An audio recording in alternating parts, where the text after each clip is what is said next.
আবরাহা যখন ইয়ামেনের গভর্নর হয়ে গেল, যুদ্ধ বিধ্বস্ত একটা দেশ, দেশের পুল ভেঙেছে, কালভার্ট ভেঙেছে, স্কুল ভেঙেছে, কলেজ ভেঙেছে।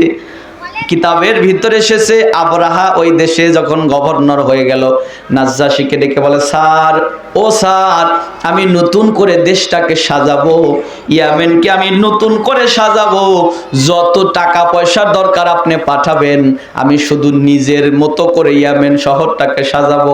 স্কুল করতেছে, কালভার্ট করতেছে, সব ব্রিজ সহ সব ধরনের উন্নয়নমূলক কর্মকাণ্ড করতে করতে কিতাব এসেছে বেচারা রাত্রিতেও ঘুমায় না, সারাদিন শুধু এই কল্পনা জল্পনা করে। আর এইভাবে ইয়ামেনকে মোটামুটি সাজানো শেষ। একদিন আবরাহা একটা বিল্ডিং এর ভিতরে বসে আছে, এই এমন একটা সময় উপস্থিত হয়ে গেল যখন জিলহজ মাস চলে এসেছে।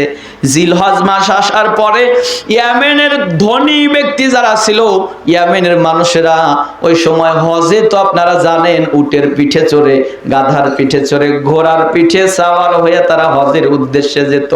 জিলহজ মাস যখন চলে এসেছে, ইয়ামেনের হাজার হাজার মানুষেরা উটের পিঠে চড়ে যখন মক্কা মুতুল মুকাররমার দিকে রওনা করেছে, লাব্বাইক আল্লাহুম্মা লাব্বাইক, লাব্বাইক লা শারীকা লাক লাব্বাইক, এ কথা বলে বলে সবাই দলবেত হয়ে রওনা করেছে। এমন সময় আবরাহা ওই বিল্ডিং এর জানালা দিয়ে তাকায়া দেখে আমার দেশের মানুষ দলে দলে কোথায় যায়। আবরাহা তো জানে না, লোকজনদেরকে জিজ্ঞেস করলো আমার দেশের মানুষ যায় কোথায়? বলে, বাদশা রে, আপনার দেশের মানুষেরা যাচ্ছে মক্কাতুল মুকাররমায় হজ পালন করার জন্য। বলে, হজ পালন করার জন্য মক্কায় যাওয়া লাগবে কেন? বলে, বাদশা রে, মক্কাতে আল্লাহর কাবা আছে, কাবা তাওয়াফ করতে হয়, সেখানে গিয়ে হজ পালন করতে হয়, তাছাড়া হজ হয় না। আবরাহা বলে, আমার দেশের মানুষের জন্য এত কিছু করলাম, আর কষ্ট করে কেন মক্কাতে যেতে হবে? ওদেরকে ফিরায়া আনো আর আমাকে 6 মাস সময় দাও, আমি নতুন করে আমার ইয়ামেনের রাজধানী শহর সানাতে অনুরূপ করে একটা কাবা বানাবো। নাউজুবিল্লাহ বলবেন না? পৃথিবীতে কাবা কয়টা? জোরে বলেন, আরো জোরে। বলে, আমি একটা কাবা বানাবো। এই আবরাহা ইয়ামেনের রাজধানী সানা, যেটা বর্তমানে সানাই বলা হয়, এই সানাতে নতুন করে একটা কাবা বানাইতেছে 6 মাসের ভিতরে। দামি দামি পাথর দ্বারা কাবা বানানো প্রায় শেষ হয়ে গেল। কিতাবের ভিতরে এসেছে এই কাবাটাকে এত উঁচু করে এত বড় করে বানিয়েছে, লোকজন যদি দেখতে যেত ঘাড় বাঁকা করে তাকালে মাথার টুপি পর্যন্ত খুলে পড়ে যেত। বাদশাহ আবরাহা এই কাবা বানাইতেছে, এটা হলো হিংসায়। কথা কয় না? আজও আমাদের সমাজে ঘরে ঘরে মসজিদ হয়, অধিকাংশ হিংসায়। কথা বলেন না কেন? কারোর সাথে দেখবেন যদি দ্বন্দ্ব লাগে, এলাকার ভিতরে কারোর সাথে কোনো কথা নিয়ে মসজিদে গন্ডগোল হয়েছে, বাড়িতে এসে কেউ বলে না যে ওর সাথে গন্ডগোল হয়েছে, ও এই রাস্তা দিয়ে হেঁটে গেলে আমি মাঠের ভিতর দিয়ে যাব, একথা কে বলে? আমাদের সমাজে 3টা জিনিস নিয়ে বেশি দলাদলি হয়। একটা হলো মসজিদ, আর একটা হলো মাদ্রাসা, আর একটা হলো ঈদগাহ মাঠ। দেখবেন মসজিদ নিয়ে যদি কোনো কথা হয়, বাড়িতে আইসিয়াই একজন বলে আমি দিলাম 2 ডিসিমাল বানা, আর একটা মসজিদ, 2টা টিন কাইত করেই দেখা যায় মসজিদ আর একটা বানাইছে। প্রথমে বলে আমরা বাপ বেটা মিলেই তো 14 জন, ছেলে মেয়ে সবগুলা মসজিদে প্রথম কয়েকদিন যায়, বেনামাজি আর কত যাবে? দেখা যায় যে বছর নাই, ঘুরতে ঘুরতে ইমামও নাই, মুয়াজ্জিনও নাই, মুসল্লিও নাই, ছাগল যায় ঘাস খায়। কথা বলেন না কেন? হয় না? বলে মসজিদ বানাবো হিংসা করে। হিংসা করে কি বানানো যাবে? মসজিদ আপনার প্রয়োজন হলে বানাতে পারবেন। মসজিদ যদি দূরে হয়, যে ফজরে যাওয়া সমস্যা, এশাতে যাওয়া সমস্যা, তাহলে আপনি বানাতে পারেন। তবে জুমা মসজিদ চেষ্টা করবেন একটা, ওক্তিয়া মসজিদও চেষ্টা করবেন বড় জামাত যেন এক জায়গাতে হয়, কারণ মুসল্লি যত বেশি হবে বড় জামাতে নামাজ পড়লে সওয়াব তত বেশি হবে। কথা কি বুঝেছেন? আব্রাহা বলতেছে আমি কাবা বানাবো, এটা হিংসায়, কিসে হিংসা করে কাবা বানাইতেছে, এত বিশাল উঁচু করে বানিয়েছে বলে মাথার টুপি তাকালে পড়ে যায়। আল্লাহ পাক যদি কারো সম্মান না দেয়, মাথা উঁচু করে আর বুক টান করে হাঁটলেই কি সম্মান পাওয়া যায়? কুলিল্লাহুম্মা মালিকাল মুলকি তুতিল মুলকা মান তাশা ওয়া তানজিউল মুলকা মিম্মা তাশা। আল্লাহ রাব্বুল আলামিন বলেন, আমি আল্লাহ, তুমি বলো আমি সেই মহান মালিক, আমি যাকে খুশি সম্মান দেই, যাকে খুশি অপমান করি। আমি যদি সম্মান দেই কেউ অপমান করতে পারে না, আর আমি যদি ইজ্জত না দেই পৃথিবীর কেউ ইজ্জত দিতে পারে না। ঠিক নয় কি? আব্রাহা নতুন করে একটা কাবা বানিয়েছেন।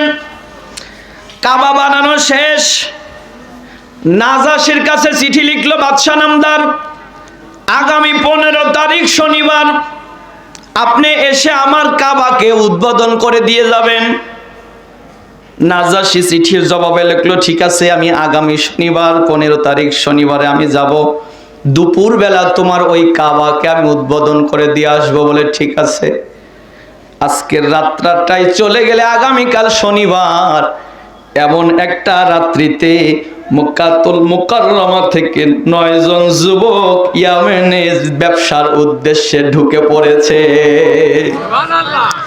মক্কার যুবকেরা ঢোকার পরে দেখেন পুরো ইয়ামেনের ভিতরে লাইটিং করা হয়েছে, ফুল সাজানো হয়েছে, গোলাপ জল ছিটানো হচ্ছে। মক্কার 9 জন যুবকেরা বুঝতে পারে নাই কি হয়েছে। ইয়ামেনের যুবকদেরকে ডাক দিয়ে বলে, ইয়ামেনের যুবকেরা তোমাদের দেশে কি হচ্ছে? আগামীকাল কি ফুটবল খেলা নাকি ক্রিকেট খেলা, নাকি তোমাদের দেশে কি হচ্ছে? ইয়ামেনের যুবকেরা মক্কার যুবকদেরকে দেখার সাথে সাথে চোখের পানি ছেড়ে দিয়ে বলে, তোমরা কারা, বাসা কোথায় তোমাদের? বলে মক্কাতে। ইয়ামেনের যুবকেরা কান্দে আর বলে, তোমরা কি দেশের খবর রাখো না? ওই যে অবৈধ আব্রাহা এসে আমাদের দেশটাকে দখল করে নিয়েছে, এমনকি আমাদের হাজী সাহেবদেরকে হজ করতে দিতে দেয় নাই, ফিরায় নিয়ে এসেছে। 6 মাসের ভিতরে আরো একটা কাবা বানিয়েছে। আগামীকাল দুপুর বেলা নাজ্জাশী এসে এই কাবাকে উদ্বোধন করে দিবে। কিতাবের ভিতরে এসেছে 9 জন যুবক শোনার সাথে সাথে তাদের এই যে কোমরে যে টাকার বেল্ট ছিল, টাকার বেল্টটাকে টান দিয়ে তুলে ছিঁড়ে পানির ভিতরে নিক্ষেপ করে বলে, কিসের ব্যবসা, কিসের টাকা? যে পর্যন্ত আমার আল্লাহর কাবা ঘরকে নিয়ে ওদের ষড়যন্ত্রকে আমরা নস্যাৎ করতে না পারবো, ততদিন পর্যন্ত আমরা টাকাতে হাত দেব না। শিক্ষা নিতে হবে। এ সমাজের যুবকেরা শোনো, অনেক যুবকেরা আছে শহরে থাকে, সরকারি চাকরি করে, এলাকার ভিতরে মসজিদ নিয়ে দ্বন্দ্ব হচ্ছে, দলাদলি হচ্ছে, মারামারি হচ্ছে, কত কিছু হয়ে যাচ্ছে। ওকে যদি ফোন দিয়ে বলা যায়, বেটা এরকম গ্রামে তো এই কাজ শুরু হয়ে গেছে, অনেক যুবকেরাই বলে আমি গ্রামে যাইও না, ধারিও না, ধারাইও না, কথা কয় না, আমার কিসের দরকার। অথচ এরকম 10 জন যুবক যদি ঐক্যবদ্ধ হয় যে আমার গ্রামে মসজিদ হবে একটা, আমার গ্রামের এই পুরাতন মসজিদেই আমরা নামাজ পড়ব, এরকম 10 জন সরকারি চাকরিজীবী যদি এক হয়, গ্রামের সব মুরব্বীরা ঠিক হয়ে যায়, কথা বলে না। কিন্তু যুবকেরা তা না কইরা গাও এরা দে বলে যে যা খুশি তাই করুক, আমি তো দেশে যাইও না, ও সব খবর রাখিও না, আমি চাকরি নিয়ে ব্যস্ত। অথচ ওই 9 জন যুবক ডাক দে বলে, শোনো, যে পর্যন্ত এই নকল কাবাকে আমরা বেইজ্জতি না করব, সে পর্যন্ত আমরা দেশে ফিরে যাব না। 9 জন যুবক রাত্রি বেলায় চলে গেল আব্রাহার বানানো সানা নগরীতে ওই কাবার কাছে। লক্ষ্য করে দেখে হাজার শত শত সৈন্য দ্বারা চতুর্দিকে ঘেরাও করে রাখা হয়েছে। ওরা গিয়ে বললো, ভাই শোনো, আমরা এসেছি মক্কা থেকে, আমরা শুনেছি এখানে বাদশাহ আব্রাহা নাকি নতুন করে কাবা বানিয়েছে, তোমরা একটু অনুমতি দাও, আমরা ভিতরে গিয়ে নামাজ আদায় করব, আমরা এই কাবাকে তাওয়াফ করে হজ করব। ওরা ডেকে বলল, শোনো না, এখনো জনসাধারণের জন্য এটা খুলে দেওয়া হয় নাই, আগামীকাল দুপুর বেলা এই কাবা উদ্বোধন হবে, তারপরে সবার জন্য খুলে দেওয়া হবে। 9 জন যুবক বলে আমাদেরকে এখনই ঢুকতে হবে। ওরা বলে ঢুকতে যাওয়া যাবে না, এরা বলে ঢুকবই, ওরা বলে ঢুকতে দেওয়া যাবে না। অবশেষে 9 জন যুবক মিলে করছে কি, সব সিকিউরিটি গার্ড গুলোকে হাতে বেঁধে পায়ে বেঁধে, ওই যে দেশি মুরগি অথবা ব্রয়লার মুরগি যেরকম হাত পা বেঁধে আমরা কাত করে ফেলে রাখি, সবগুলার হাতে পায়ে বেঁধে ওদের বাদশার বানানো কাবার এক কর্নারের ভিতরে সবগুলোকে শোয়া দিয়ে বলে, শোন, কথা বলবি তো মরবি, চুপ করে তাকায়া দেখ আমরা কি করি। এরকম 9 জন যুবকই সমাজে দরকার। সমাজে মসজিদ নিয়ে দলাদলি হবে, সুদখোর ঘুষখোর বেনামাজি মসজিদে গিয়ে বড় গলায় কথা বলবে, গলার ধাক্কা দিয়ে মসজিদ থেকে বের করে দিতে হবে। বেনামাজিদের মসজিদে আবার কিসের আধিপত্য? সুদখোর মসজিদে গিয়ে কিসের বড় গলায় কথা বলবে? 5 ওয়াক্ত নামাজিরা মসজিদের দায়িত্বে থাকা লাগবে, এটা আল্লাহ পাক নিজেই বলেছেন। চলেন সামনে যাই, বুঝতে পারবেন। 9 জন যুবক মিলে সবগুলোর হাত পা বেঁধে এক কর্নারের ভিতরে ফেলে রেখে ওরা 9 জন মিলে যত দূর পারে পায়খানা করেছে, তার উপরে আবার পেশাব করেছে, করার পরে ঝাঁটা দিয়ে পুরো ঘরটাই লেপছে। লেপার পরে ওদেরকে ডেকে বলে, শোন, এই যে তোদের বাদশার নকল কাবা আমরা শেষ করে থুয়ে গেলাম, যদি সম্ভব হয় তোদের বাদশাকে আমাদের মক্কাতে যেতে বলি, স্বাভাবিকভাবে ফিরে আসতে পারবে না। অপমান করে ওরা চলে গেল রাত্রিবেলা। সকালবেলা আবরাহা এসেছে ওর কাবাকে দেখার জন্য। দূরের থেকেই দেখে সিকিউরিটি গার্ড কেউ নাই, অবস্থা খারাপ। উনি চিৎকার করতেছে, তোদের চাকরি শেষ করে দেব। ওরা বলে, স্যার ভিতরে আসেন, তারপরে চাকরি খান। বেচারা ভিতরে ঢুকতেই যায়, দেখে এর ভিতরে আর গ্রাম নাই, দুর্গন্ধে পরিপূর্ণ হয়ে গেছে। চিৎকার দিয়ে বলে, কাজ কে করেছে? বলে, ওই মক্কার 9 জন যুবক এসেছিল, ওই আসল কাবার প্রেমিক ওরা। ওরা এসে আমাদের কাবাকে ভাবে অপমান করে চলে গেছে। আবরাহা সাথে সাথে দ্রুতগামী একটা ঘোড়া নিয়ে দৌড় দিল নাজ্জাশীর দরবারে, কারণ আজকেই তো নাজ্জাশী আসার কথা। পথিমধ্যে দেখা হয়ে গেল, ডাকতে বলে, স্যার, ও স্যার দাঁড়ান, আজকে উদ্বোধন করতে যাওয়ার দরকার নাই, 10 থেকে 15 দিন সময় দেন, তারপরে আপনি গিয়ে কাবা, আমার নকল কাবাকে উদ্বোধন করবেন। নাজ্জাশী ডেকে বলে, কাবাটা কি হয়েছে? বলে, বলা যাবে না। বলে, বইলে যা। বলে, স্যার, ওই আসল কাবার কিছু প্রেমিক এসে আমার নকল কাবাকে এভাবে অপমান করে চলে গেছে। স্যার, আপনি একটা কাজ করেন, কিছু হাতি দেন আর কিছু সৈন্য দেন, আমি ওই কাবাকে না ভাঙা পর্যন্ত আমার কাবা উদ্বোধন করব না। নাজ্জাশী ডেকে বলে, শোনো, আমার তো মনে হয় ওইটা যদি আসল আল্লাহর কাবা হয় তবে তুমি পারবে না। নাজ্জাশীকে বলতেছে, আপনি দেন না, আপনার হাতিগুলোর ভিতরে যে বড় হাতি মাহমুদ, এই হাতিটা আমাকে দেন, আর 10-12টা হাতি দেন, আমার কিছু হাতি আরো আছে, 12,000 সৈন্য দেন। দেওয়ার কথা, 12,000 সৈন্য দেন। দেওয়ার পরে আপনি একটু দেখেন আমি কি করি, আমার কি শক্তিতে কম হয়েছে নাকি? বললো, ঠিক আছে। উনি 12টা হাতি চেয়েছিল, 10টা হাতি দিল, 12,000 সৈন্য দিয়েছে, নিয়ে যাও। নাজ্জাশীর এই সৈন্যগুলার হাতি নিয়ে আবরাহার এই ইয়ামেনে আবার ফিরে আসলো। আসার পরে পুরো জাতির উদ্দেশ্যে ভাষণ দেয়, হে আমার জাতি, আপনারা জানেন আমি এই ইয়ামেনকে নতুন করে সাজিয়েছি, স্কুল করেছি, কালভার্ট করেছি, ব্রিজ করেছি, কত কিছু করলাম। এমনকি আপনাদের গুনাহ মাফের সুবিধার্থে, আপনাদের হজ করার সুবিধার্থে আমি এখানে নতুন একটা কাবা বানিয়েছিলাম, কিন্তু ওই কাবার কিছু প্রেমিক এসে আমার কাবাকে ওরা নষ্ট করে চলে যায়। তাই আমি ওয়াদা নিচ্ছি আপনাদের কাছ থেকে, ওই কাবা না ভাঙা পর্যন্ত আমার কাবা আমি উদ্বোধন করব না। ইয়ামেনের 1000 যুবকেরা ডেকে বলে, শোনো বাদশাহ, তোমার কপালে ঝাঁটা, তোমার কপালে জুতা, কাবা পৃথিবীতে একটাই হবে, জোরে বলেন ঠিক কিনা? ইয়ামেনের যুবকেরা বলে, শোনো বাদশা, তুমি দেশের কতটা উন্নয়ন করেছো, দেশের কত কিছু করেছো, এটা দেখার বিষয় না। একটা কথা মনে রাখবা, দেশের সার্বজনীন কল্যাণ আর উন্নয়ন করার পরেও যদি তুমি ধর্মীয় কোনো জায়গাতে আঘাত হানো, তাহলে বুঝে নিবা তোমার পতন নিশ্চিত এখনই হবে। ঠিক নয় কি? বলে তুমি দেশের যত উন্নয়ন কেন করো, তুমি সমস্যা করছেন কেন? আপনারা জানেন আমি কথা বলার সময় কথা বললে আমি কথা বলতে পারি না, খারাপ লাগতেছে আপনাদের? হ্যাঁ, তাহলে একটু কষ্ট করে শুনেন, আর একটু সময় বলি। হ্যাঁ, আমার দিকে তাকান, কত দূর যেন গিয়েছি মনেই নাই কথা। এই চতুর্দিক থেকে কথা আসে। এই কথা বলার পরে ইয়ামেনের যুবকেরা বলল, শোনো আবরাহা, শোনেন, আপনি অবৈধভাবে আমাদের দেশ দখল করেছেন, আবার অবৈধভাবে আরেকটা নতুন কাবা বানিয়েছেন, আবার বলতেছেন এই কাবা উদ্বোধন করার আগেই ওই আসল কাবাকে ভাঙতে যাবেন। যদি আপনি যেতে চান, ইয়ামেনের হাজার হাজার যুবকদের লাশের উপর দিয়ে আপনার এই হাতি চালিয়ে যেতে হবে, আমরা যেতে দেব না। লৌহ মানব আবরাহা বলল, আমি যাব। ইয়ামেনের যুবকেরা বলল, আমরা যেতে দেব না। হাজার হাজার ইয়ামেনি যুবকেরা রাস্তার উপর শুয়ে পড়েছে, যেতে দিবে না বলে।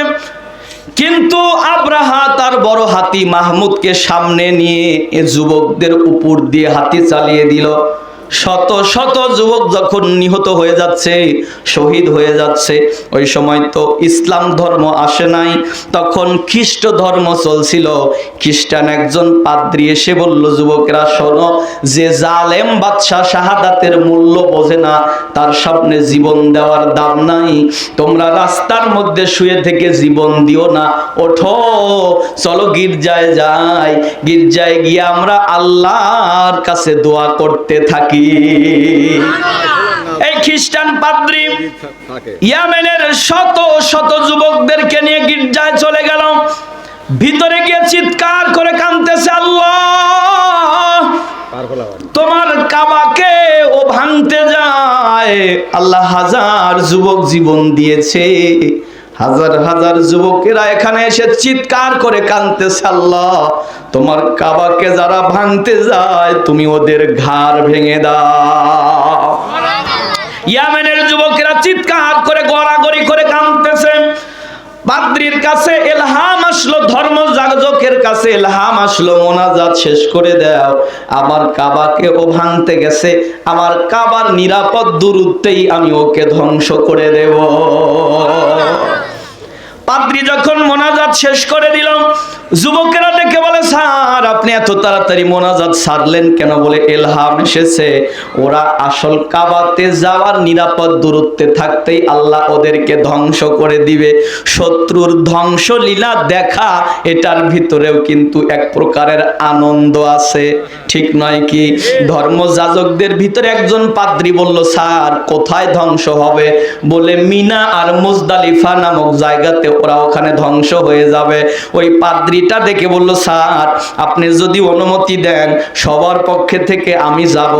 আমি ওই মক্কাতে ওরা যে রাস্তা দিয়ে গেছে, আমি বিকল্প রাস্তা দিয়ে গিয়ে জাবালে আবু কুবায়েস নামক পাহাড় আছে, পাহাড়ের চূড়ায় বসে বসে আমরা দেখব, আমি দেখব যে আল্লাহ ওদেরকে কিভাবে ধ্বংস করে দেয়। নাসির নামক এই পাদ্রীটা বিকল্প রাস্তা দিয়ে দৌড়ে জোরে একটা দ্রুতগামী ঘোড়া নিয়ে চলে গেল মক্কাতুল মুকাররমায়। কাবা শরীফের পাশে জাবালে আবু কুবায়েস নামক একটা পাহাড় আছে। আল্লাহর নবী বলেন যেটা পৃথিবীর প্রথম পাহাড়। এই জাবালে আবু কুবায়েস নামক পাহাড়ের চূড়াতে উঠে নাসির নামক পাদ্রী এদিক সেদিক তাকাইতেছে, তাকায় দেখে ওই যে মিনা আর মুজদালিফার মাঝখানে আবরাহা তার হাতি বাহিনী নিয়ে এসে ওখানে ঘুরতেছে, সামনের দিকে আসে না। নিচে গিয়ে লোকদেরকে জিজ্ঞেস করলো, ভাই ওখানে ওই বাদশা যে হাতি নিয়ে এসেছে ওটা সামনের দিকে আসে না কেন? লোকজন ডেকে বলে, ভাই কি বলবো তোমাকে, আমরা বুঝতেই পারছি না। উনি কাবা শরীফের রাস্তা খোঁজে, আমরা দেখায় দেই এই রাস্তা দিয়ে যান, কিন্তু ওনাদের যে হাতি আছে, হাতি ডাইনে যায়, হাতি বামে যায়, হাতি পিছনে যায়, কিন্তু হাতি সামনে যায় না। কারণ হাতি আইন মানে কার? জোরে বলেন। হাতিকে আল্লাহ পাক সামনে যাস না, বিপদ আছে। আবরাহার এই বড় হাতি মাহমুদ নামক যে হাতিটা, এটা ছিল প্রধান হাতি। এই হাতিকে যখন বারবার সামনের দিকে নিতে চায়, হাতি তার সুর দিয়ে ওচট মারে আর বুঝায় দেয়, বাদশারে ডাইনে যাও, বামে যাও, নইলে ফিরে পিছনে যাও, সামনে কিন্তু বিপদ আছে। এই বলে হাতি জমিনের মধ্যে বসে পড়লো। হাতি শুয়ে পড়ার সাথে সাথে বাকি সব হাতিগুলো শুয়ে পড়েছে। হাতি এমন একটা জিনিস যে তা গুতায়া তোলা যায় না, কোলে করে উঁচা করা যায় না। কত গুতান গুতাইছে, মাহমুদ নামক হাতিটা রক্তাক্ত হয়ে গেছে, কিন্তু হাতি ওঠে না। কারণ হাতিকে নির্দেশ করেছে কে? আল্লাহ পাক হাতিকে নির্দেশ করে দিয়েছে, হাতি আর উঠতেছে না। এমন সময় বাদশাহ আবরাহা যে খাবারগুলো নিয়ে গিয়েছিল, এই খাবারগুলো প্রায় ফুরিয়ে গেল। বাদশাহ আবরাহা তার সৈন্যদেরকে বলল, শোনো, কাবা যেহেতু ভাঙতেই হবে, আমরা ভেঙ্গে তারপরে যাব। খাবার যেহেতু ফুরিয়ে গেছে, তোমরা মাঠের ভিতরে যাও। যারা ছাগল চড়াইতেছে আর বকরি চড়াইতেছে, এদের ছাগলগুলো বকরিগুলো ধরে নিয়ে আসো, আমরা জবাই করে করে খাওয়া শুরু করি। কেউ যদি না দেয়, রাখালকে সহ ধরে নিয়ে আসবে। বাদশাহ আবরাহার সৈন্যরা প্রথমেই যায়, যেই বকরির রাখালের কাছ থেকে অনেকগুলো বকরি নিয়ে আসতেছে, ছাগল নিয়ে আসতেছে। রাখালটা ছিল আব্দুল মুত্তালিবের রাখাল। রাখাল ডেকে বলে, ভাই কারা তোমরা? আমার পাল থেকে এতগুলো ছাগল নিয়ে যাও। আমি গরিব মানুষ, সামান্য টাকার বিনিময়ে চাকরিটা করে খাই, আমার চাকরিটা তোমরা খেয়ে দিও না। ওরা ডেকে বলে, যদি না দাও তোমাকে সহ ধরে নিয়ে যাব। রাখালকে সহ ধরে নিয়ে গেছে ওদের তাঁবুতে। রাখাল গিয়ে দেখে অনেকগুলো হাতি শুয়ে আছে, আর ওরা এক জায়গায় তাঁবু গেড়েছে। তাঁবুর ভিতরে সুন্দর চেহারা বিশিষ্ট একজন মানুষ রয়েছে। রাখাল গিয়ে জিজ্ঞেস করলো, ভাই এই মানুষটাকে? সৈন্যরা জবাব দেয়, ইনি বাদশাহ আবরাহা। রাখাল জিজ্ঞেস করে, ইনি এ দেশে এসেছে কেন? বলে, কাবা ভাঙার জন্য। রাখাল শোনার পরেই পিছনের দিকে দৌড় দিয়েছে। ছাগল বাছাই আর যাই করি, খবরটা অন্তত আব্দুল মুত্তালিবকে দেওয়া দরকার। যেহেতু আব্দুল মুত্তালিব হলো খানায় কাবার মুতাওয়াল্লি, খানায় কাবার চাবি আব্দুল মুত্তালিবের কাছে থাকে। রাখাল দৌড়ায় চলে গেল আব্দুল মুত্তালিবের কাছে, গিয়ে বলে, নেতারে বিপদ সংকেত আছে। কি বিপদ সংকেত? বলে, বাদশাহ আবরাহা এসেছে হস্তি বাহিনী নিয়ে আল্লাহর কাবাকে ভাঙার জন্য। আব্দুল মুত্তালিব তার ছেলেদেরকে নিয়ে পরামর্শ করলো, ছেলেরা রে শোনো, বাদশাহ আবরাহা এসেছে নাকি কাবা ভাঙার জন্য, আমি কি করব? ছেলেরা ডেকে বলে, আব্বা আমাদের তো টাকা নাই, পয়সা নাই, ওইভাবে আমাদের তো কোনো শক্তিও নাই, আমরা কিভাবে প্রতিহত করব? অতএব আমরা কাবা ছেড়ে দূরে চলে যাব। জাবালে আবু কুবাইস নামক পাহাড়ের চূড়ায় উঠে দেখব যে বাদশাহ আবরাহা কিভাবে আল্লাহর কাবা ভাঙ্গে, আর আল্লাহ আবরাহার সাথে কি আচরণ করে। আব্দুল মুত্তালিব ডেকে বলল, ছেলেরা রে, ঘটনাটা সত্য কিনা তা তো আমি জানি না। বলে, তাহলে আপনি যান। আব্দুল মুত্তালিব একটা দ্রুতগামী ঘোড়া নিয়ে চলে গেল ওই বাদশাহ আবরাহার ওই তাঁবুর কাছে। যাওয়ার পরে আবরাহা আব্দুল মুত্তালিবকে দেখার সাথে সাথে দাঁড়ায়া গেছে, কারণ তার নাম আগে থেকেই শুনেছে। এত সুঠাম দেহের সুন্দর চেহারা বিশিষ্ট একজন মানুষ। উনি যখন নেমেছে, আবরাহা দাঁড়ায়া গেছে। জিজ্ঞেস করে, নাম কি আপনার? বলে, আমার নাম আব্দুল মুত্তালিব। ভেতরে আসেন। যাওয়ার পরে বলে, শোনেন, আপনার আরো কি কোনো পরিচয় আছে? আব্দুল মুত্তালিব বলে, পরিচয় আমার একটা, আমি খানায় কাবার মুতাওয়াল্লি, আমার ছাগলগুলো ফিরাইয়া দেন। আবরাহা অবাক হয়ে জিজ্ঞেস করে, আমি আপনাকে শিক্ষিত মনে করেছিলাম, আমি আপনাকে বুদ্ধিমান মানুষ মনে করেছিলাম, কিন্তু আমি দেখতেছি আপনি তো নির্বোধ। আমি এসেছি খানায় কাবা ভাঙার জন্য, আর আপনি খানায় কাবার মুতাওয়াল্লি হওয়ার পরেও আপনি কাবার বিষয়ে কোনো কথা না বলে আপনি ছাগলের বিষয়ে কথা বলেন। আব্দুল মুত্তালিব ডেকে বলে, বাদশাহ রে শুনে নাও, ছাগলের মালিক আমি, কাবার মালিক আল্লাহ। আমারটা বাঁচানোর দায়িত্ব আমার, কাবা বাঁচানোর দায়িত্ব আমার আল্লাহ। আব্দুল মুত্তালিবের কথা বলেন। বাদশাহ আবরাহা যখন ছাগলগুলো ফিরাইয়া দিয়েছে, আব্দুল মুত্তালিব তার সন্তানদের কাছে এসে বলল, ছেলেরা রে সত্যি বাদশাহ আব্রাহা এসেছে কাবা ভাঙার জন্য, কি করব? ছেলেরা বলে আব্বা কথাটা একটাই, আমরা দূরে সরে যাব। আব্দুল মুত্তালিব চোখের পানি ছেড়ে দিয়ে বলে বেটারা রে, দূরে তো সরে যাইবা, মুখে বলেছো, আমার অন্তরে স্বীকার করে না। কেননা আমার বাপ দাদা, আমার পূর্বপুরুষেরা খানায় কাবার মুতাওয়াল্লি ছিল, খানায় কাবার চাবি এখন আমার কাছে রয়েছে, আমি কেমনে খানায় কাবা ছেড়ে চলে যাব রে? সন্তানদেরকে ডেকে বলে ছেলেরা রে আয়, সর্বশেষে আল্লাহর কাবাটা আল্লাহর হাতে তুলে দিয়ে যায়। আব্দুল মুত্তালিব চলে আসলো খানায় কাবার কাছে। খানায় কাবার কাছে একটা জায়গা আছে যেটাকে বলা হয় মুলতাজাম, যেই জায়গায় দাঁড়িয়ে দোয়া কবুল হয়। আব্দুল মুত্তালিব ওই জায়গায় আসার পরে তার চাবিখানা খানায় কাবার ওই দেয়ালের সাথে রেখে, ঝুলিয়ে রেখে উপরের দিকে হাত তুলে বলে আল্লাহ, কোন শত্রু বাহিনী যদি কোনো পরিবারে আক্রমণ করে, পরিবারের যে প্রধান তার সর্বোচ্চ দায়িত্ব থাকে সেটাকে প্রতিহত করা। আল্লাহ তোমার কাবাকে ওরা ভাঙতে এসেছে, আমার টাকা নাই, পয়সা নাই, সম্পদ নাই, আমার বংশীয় কোনো মর্যাদাও নাই, আমি কেমনে প্রতিহত করব? আল্লাহ তোমার কাবাটা তোমার হাতে তুলে দিয়ে গেলাম, তুমি দায়িত্ব গ্রহণ করো। উপর থেকে ইলহাম আসতেছে, মুত্তালিব রে নিশ্চিন্তায় সরে যাও, আমার কাবা বাঁচানোর দায়িত্ব আমি আল্লাহ নিয়ে নিলাম। আব্দুল মুত্তালিব যখন ঘুরে দাঁড়িয়েছেন, রাখাল দেখে বলে স্যার আসেন, ও নেতা আসেন, ওই যে আমাদের যে ছাগল আর বকরিগুলো আছে, উটগুলো আছে, এগুলো 3 দিন হলো নিচে মুখ লাগায় না, কোনো খাবার খায় না, এরা শুধু চোখের পানি ছেড়ে ছেড়ে কান্না করে।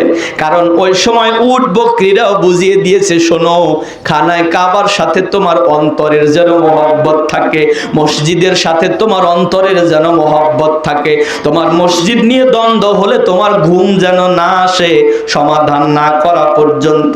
আব্দুল মুত্তালিব এসে সব ওই বকরিগুলো ছাগলগুলোর উদ্দেশ্যে ভাষণ দেয়, শোনো আল্লাহর প্রাণীরা, শোনো, আল্লাহর কাবা আল্লাহ বাঁচাবে, এটার চিন্তা করে তোমরা তোমাদের খানা পিনা বন্ধ করে দিও না, তোমরা খাবার খাও, আল্লাহ জানিয়ে দিয়েছে আল্লাহ তার কাবাকে হেফাজত করবে।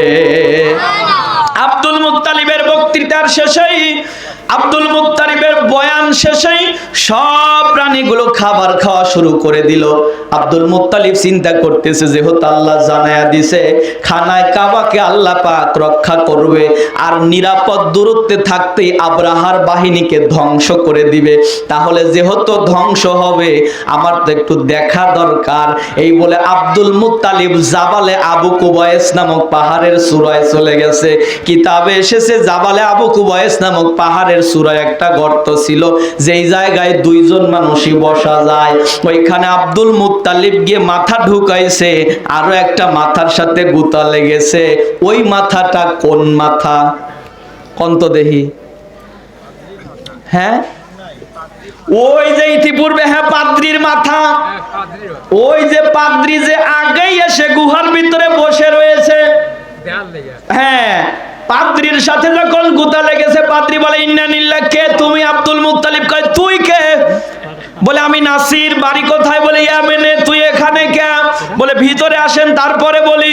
ভিতরে যখন আব্দুল মুত্তালিব গেছে, ডাক দিয়ে বলে শোনা, আমাদের ইয়ামেনের বাদশা আব্রাহা ইয়ামেনে কাবা বানিয়েছে, তোমার দেশের কিছু মানুষ গিয়ে সেই কাবাকে অপমান করেছে, এজন্য আমার দেশের বাদশা এসেছে কাবাকে ভাঙার জন্য, আল্লাহ সংবাদ দিয়েছে ওদেরকে ধ্বংস করে দিবে, ধ্বংস নীলা দেখার জন্য আমি এসে এই গুহার ভিতরে রয়েছি। আব্দুল মুত্তালিব বলে আমিও তো এইটা দেখার জন্য এখানে বসেছি।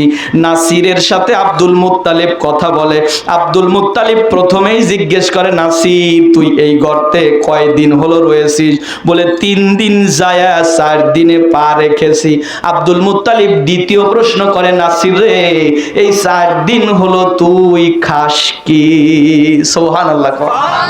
কেন?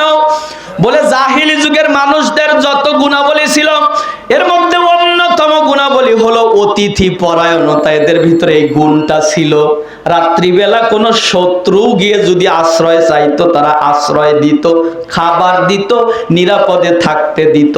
সকালবেলা শত্রুকে খাওয়ায়া দাওয়ায়া বাড়ি থেকে বিদায় করে দিয়া কয়েক মাইল যাওয়ার পরে পিছন থেকে ধাওয়া করত, কিন্তু বাড়িতে গেলে তাকে আশ্রয় দিত। এটা হলো অতিথি পরায়ণতা, এটাকে বলা হয়। আমাদের সমাজেও অনেক এরকম আছে। দেখা যায় যে বাইরে যতবার দেখা হয়েছে আপনার সাথে, ততবারই দাওয়াত দিছে। পান্নাতপুর পূর্বপাড়া মসজিদের মাহফিলে যায়ও, খিচুড়ি খাওয়া লাগবে না, তোমার ভাবি গোস্ত রান্না করছে। আজকে আইসা অন্তত 3 বার দেখা হয়েছে, বেচারা কথাই বলে নাই। হয় না এরকম? দাওয়াত দেয় অনেকবার, কিন্তু বাড়ির কাছে গেছেন আর কথা বলতেছে না, এরকম হয় না? এটাকে অতিথি পরায়ণতা বলে না। অতিথি পরায়ণতা হলো কোনো মানুষ যখন আপনার কাছে যাবে, প্রথমে তাকে আগে খাবারের বিষয়টা জিজ্ঞেস করা। আব্দুল মুত্তালিব জিজ্ঞেস করে, নাসির রে, তুই 4 দিন হলো এখানে এসেছিস, তুই খাস কি? নাসির বলে, আমি কি খাই জানো? আমি ওই যে কাবা শরীফের পাশে যে জমজমের কূপ আছে, আমি জমজমের কূপের পানি পান করি, 1 বোতল নিয়ে আসি। পানি যখন ফুরায়া যায়, আমি আবার গিয়ে আরো 1 বোতল পানি আনি। আমি 3 দিন হলো জমজমের পানি খেয়ে বেঁচে আছি। আব্দুল মুত্তালিব দেখে বলে, নাসির রে, তুই যে 3 দিন হলো এই জায়গাতে আসিস, 3 দিনের ভিতরে কি কোনো নজির দেখেছিস, কোনো আলামত কি দেখেছিস? নাসির ডেকে বলে, দেখেছি রে, গত রাত্রিতেও দেখেছি। রাত্রি যখন দ্বিপ্রহর হয়েছে, আকাশ থেকে লক্ষ লক্ষ পাখি এসেছে, তাদের মুখের ভিতরে একটা পাথর, 2 পায়ের পাঞ্জার ভিতরে 2টা পাথর, 3টা করে পাথর নিয়ে এসে লক্ষ লক্ষ পাখি খানায় কাবাকে আমি 2.5টা চক্কর দেওয়া দেখেছি। আব্দুল মুত্তালিব বলে, তাহলে মনে হয় ঘটনা সত্য। আব্দুল মুত্তালিব আর নাসির যখন কথা বলতেছে, হঠাৎ করে আকাশের ভিতরে তাকিয়ে দেখলো আকাশ মেঘাচ্ছন্ন হয়ে গেল। ওরা মনে করেছে মেঘ ধরেছে। উপরের দিকে তাকায় দেখে মেঘ নাই। লক্ষ লক্ষ পাখি আবারও চলে এসেছে, এসে আবার খানায় কাবাকে 2.5টা রাউন্ড দিল, 2.5টা চক্কর দিয়ে কাবা তাওয়াফ করে এই পাখিগুলো সোজা মিনা আর মুজদালিফার দিকে রওনা করলো। আব্দুল মুত্তালিব নাসিরকে বলে, নাসির তাকা, কি ঘটনা ঘটে? ওরা 2 জন তাকায়া দেখে যে এই জায়গায় বাদশা আবরাহা তার হাতি বাহিনী নিয়েছিল, ওই জায়গায় পাখিগুলো তাদের মুখের পাথরগুলো, হাতের পাথরগুলো ছেড়ে দেওয়া শুরু করলো। বলে কয়েক সেকেন্ডের ভিতরে আমরা দৌড়ে নেমে এসে দেখি হাতিও নাই, মানুষও নাই, সব ঘাসের মতো পাথরের সাথে মিশে গেছে।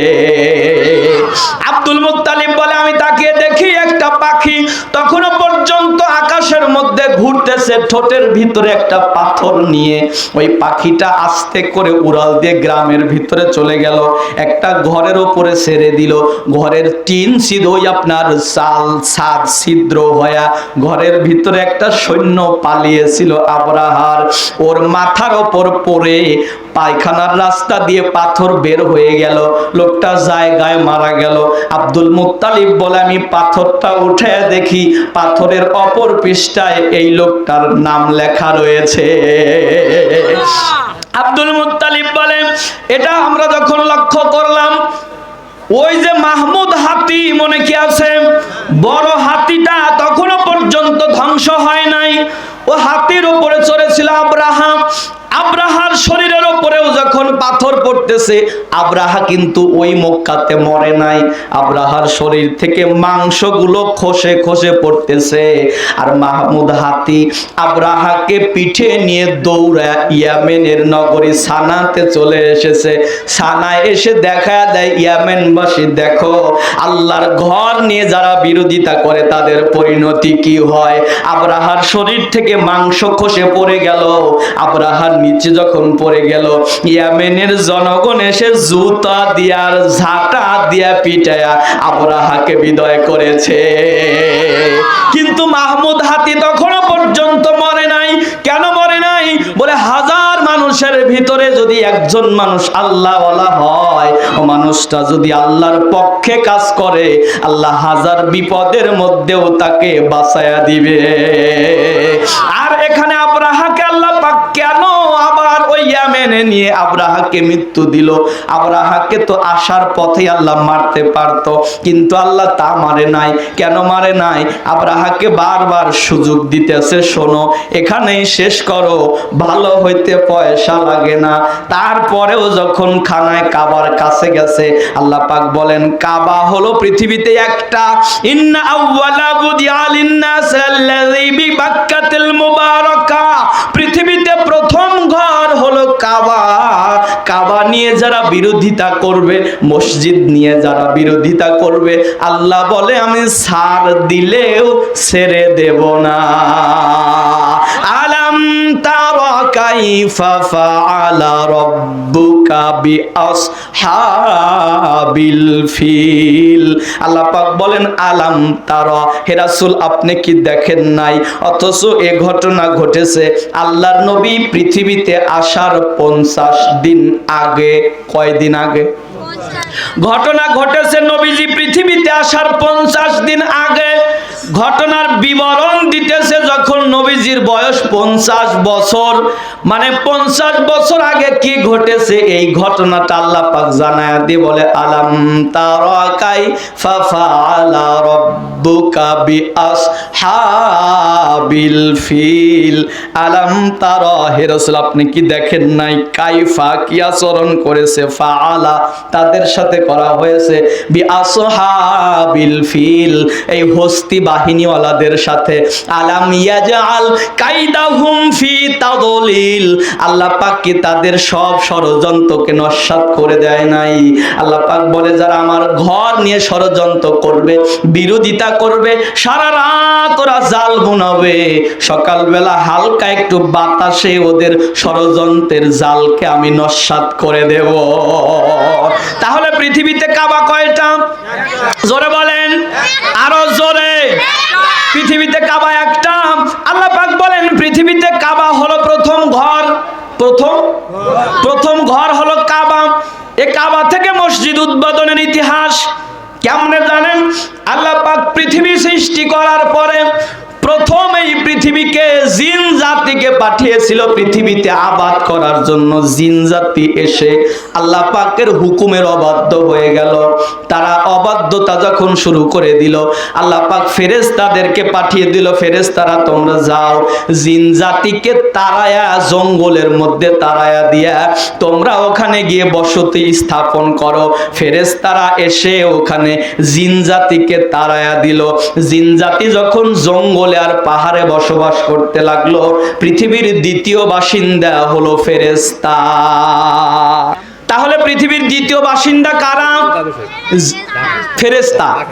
পৃথিবীর দ্বিতীয় বাসিন্দা ফেরেশতারা পৃথিবীতে এসে যখন বসবাস করতে লাগলো, দীর্ঘদিন চলে গেল। ফেরেশতারা চিন্তা করে আমরাই হয়তোবা শ্রেষ্ঠ জাতি হয়ে যাব, এই জমিনে আল্লাহর কাউকে সৃষ্টি করবে না।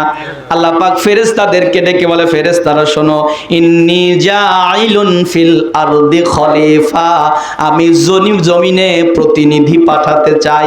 ফেরেশতারা বিরোধিতা শুরু করলো, কলো আতাজআলু ফিহা, আল্লাহ আপনি কি এমন কাউকে পাঠাবেন যারা পৃথিবীতে এসে ফ্যাসাদ সৃষ্টি করবে, মারামারি করবে, হাঙ্গা দাঙ্গামা করবে? আল্লাহ ডেকে বলে ফেরেশতারা রে, আমি তোমাদেরকে গুনাহ করার মজা দেই নাই যে গুনাহ করলে কত ভালো লাগে, আর আমি যে মানুষকে পাঠাবো ওদেরকে গুনাহ করার মজাটাও দিয়ে দেব। কিন্তু পৃথিবীতে যাওয়ার পরে যদি ওরা গুনাহ করার মজাটা বোঝার পরেও গুনাহ যদি ছেড়ে দেয়, ওরা তোমরা ফেরেশতাদের উপরে চলে যাবে। ফেরেশতারা এক পর্যায়ে আল্লাহকে বলল, আল্লাহ আমাদের ভুল হয়ে গেছে, এ ভুলের জন্য আমরা ক্ষমা চাই। এই ক্ষমা চাওয়ার জন্য সপ্ত আসমানের উপরে ফেরেশতাদের জন্য একটা মসজিদ আছে, যেটাকে বলা হয় বাইতুল মামুর। বাইতুল মামুর নূরের তৈরি একটা মসজিদ, যেটাতে ফেরেশতারা ইবাদত করে। ফেরেশতারা গিয়ে ওই বাইতুল মামুরকে তাওয়াফ করলো। বাইতুল মামুরকে তাওয়াফ করে আল্লাহর কাছে দোয়া করে, আল্লাহ তোমার বাইতুল মামুরকে তাওয়াফ করে আমরা ক্ষমা চাই, এই ওসিলায় আমাদেরকে ক্ষমা করে দাও। আল্লাহ পাক ডাক দিয়ে বলে, ফেরেশতারা রে, তোমরা ভুল করেছো, ক্ষমা চাওয়ার জন্য আমার সপ্ত আসমানের উপরে বাইতুল মামুরকে তোমরা তাওয়াফ করে ক্ষমা চাইতেছো। আমার আদম সন্তান যে পৃথিবীতে যাবে, ওরা যদি ভুল করে ওদের পক্ষে সম্ভব হবে না সপ্ত আসমানে এসে তাওয়াফ করে ক্ষমা চাওয়া। অতএব ওরা যেহেতু ভুল করবে আর মাপ চাইবে, তোমরা আমার বাইতুল মামুর সোজা নিচে যায় পৃথিবীতে একটা কাবা বানায়া দাও। এজন্যই তো হাদিসের ভিতরে এসেছে, আল্লাহর নবী বলেন, একটা মকবুল হজের প্রতিদান জান্নাত ছাড়া কিছু না। কোন হাজি যদি খানায় কাবাকে তাওয়াফ করার পরেও চিন্তা করে আল্লাহ মাফ হলো কি হলো না, আল্লাহর রাসূল বলেন ও হাজির আরো গুনাহ হবে। তার মানে যে ব্যক্তি খানায় কাবা তাওয়াফ করলো, ও মানুষটা নিষ্পাপ হয়ে গেল। শুধুমাত্র বান্দার হকটা মাফ হয় না, আল্লাহ পাক যদি হজ কবুল করে, বলে বান্দার জীবনের সব গুনাহগুলো আল্লাহ মাফ করে দেয়। সাহাবায়ে কেরাম প্রশ্ন করলেন, ইয়া রাসূলুল্লাহ, ইয়া হাবিবাল্লাহ, সমস্ত পৃথিবীর সব মানুষেরা তো খানায় কাবাকে তাওয়াফ করতে আসতে পারবে না, কারণ মানুষের এত টাকা পয়সা সবার থাকবে না, গরিব শ্রেণীর মানুষও তো থাকবে।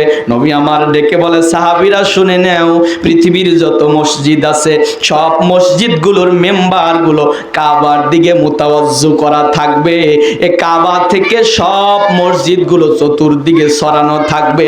পৃথিবীর গরিব মানুষ যারা থাকবে, এরা শুক্রবারে যখন ওযু করে নামাজ পড়তে যাবে, ওরা কাবা তাওয়াফ করার সওয়াব পেয়ে যাবে। আল মাসজিদু বাইতুল্লাহ, কারণ প্রতিটা মসজিদ হলো আল্লাহর ঘর। মসজিদ কার ঘর? জোরে বলেন। আল্লাহ রাব্বুল আলামিন বলেন, এই মসজিদে তোমরা যাবে, মসজিদের আদব রক্ষা করে চলবে, মসজিদের সাথে তোমরা সম্পর্ক স্থাপন করবে। মসজিদের সাথে সম্পর্ক কেমনে স্থাপন করা লাগে? আল্লাহ পাক বলেন, ইন্নামা ইয়ামুরু মাসাজিদাল্লাহ, নিশ্চয়ই আল্লাহ পাক আদেশ করেছেন মসজিদ আবাদ করার জন্য। কারা করবে? মান আমানা বিল্লাহ, যারা ঈমান আনবে আল্লাহর উপরে। আমাদের আল্লাহ কয়জন? জোরে কন, আরো জোরে। নেতার মতো নেতা হয়, এমপির মতো এমপি হয়, মাওলানার কণ্ঠ নকল করলেও দ্বিতীয় বক্তা হয়, কিন্তু আল্লাহর কি মতো হয়? আল্লাহর কি নমুনা হয়? আল্লাহর কি মডেল হয়? আমাদের আল্লাহ কয়জন? যারা বলেছেন আমাদের আল্লাহ একজন, আল্লাহ তাদেরকে উল্লেখ করে বলে, শোনো, তোমাদের দায়িত্ব দিয়ে দিলাম, তোমরা মসজিদ আবাদ করবে। মসজিদ কি করবে? তাইলে একটা ট্রাক্টর নিয়ে এসে এখানে চাষ দিয়ে সরিষা ছিটিয়ে দেন, আবাদ করা শুরু হয়ে গেল। এই আবাদের কথা? মসজিদ আবাদ করার প্রথম অর্থ হলো মসজিদ নির্মাণ করা। কি করা?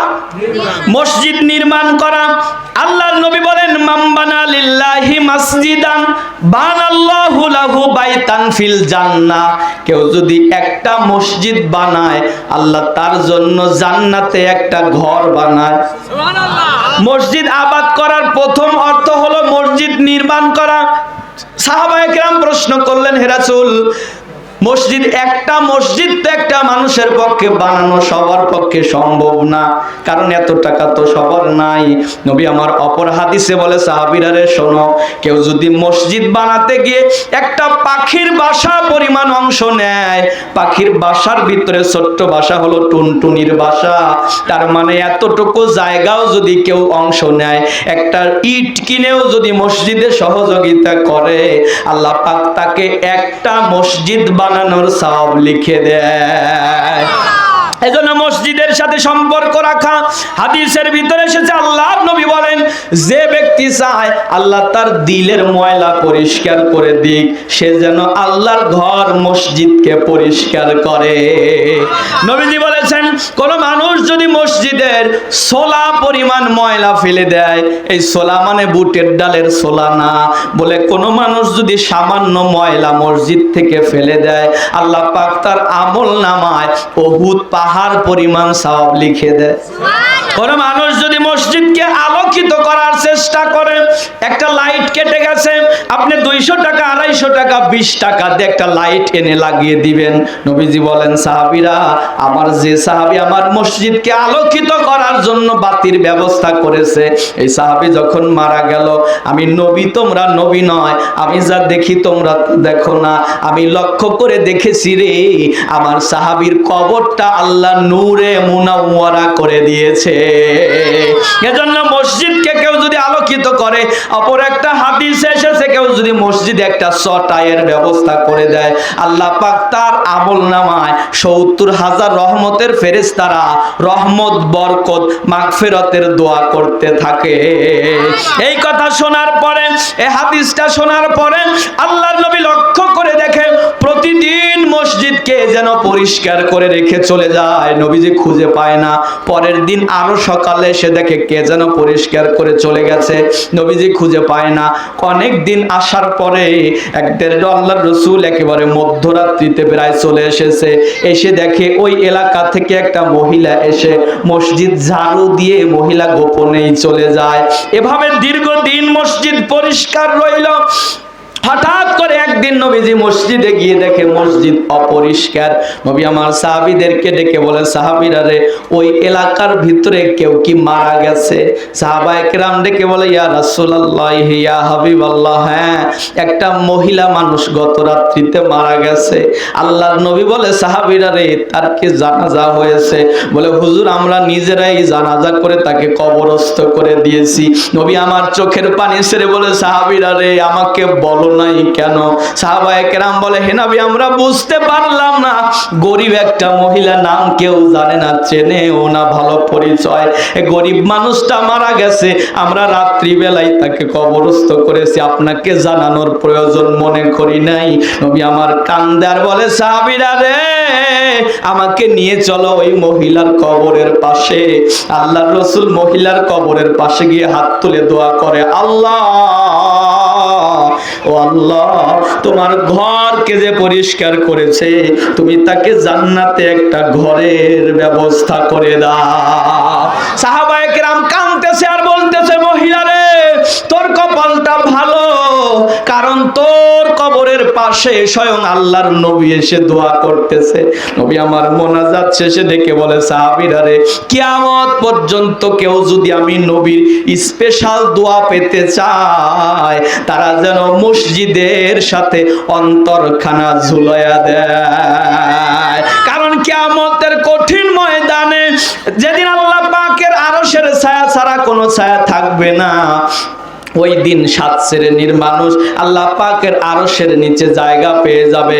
এর মধ্যে এক শ্রেণী হলো তারা যাদের অন্তরগুলো মসজিদের সাথে ঝুলন্ত থাকবে। আল্লাহ পাক ডেকে বলবে, আমার প্রতিবেশীরা কোথায়? বলো, ফেরেশতারা বলবে, আল্লাহ, আপনার আবার প্রতিবেশী আছে নাকি? বলে, হ্যাঁ, আমার প্রতিবেশী আছে, যারা আমার মসজিদ আবাদ করেছে তারা আমার প্রতিবেশী। আল্লাহ পাক তাদেরকে ডেকে বলবে, এসো গোলামেরা, এসো, আমার আরশের নিচে তোমরা জায়গা পেয়ে যাবে। আর তাদেরকে আল্লাহ পাক এই ওসিলায় মাফ করে জান্নাত দিয়ে দিবে।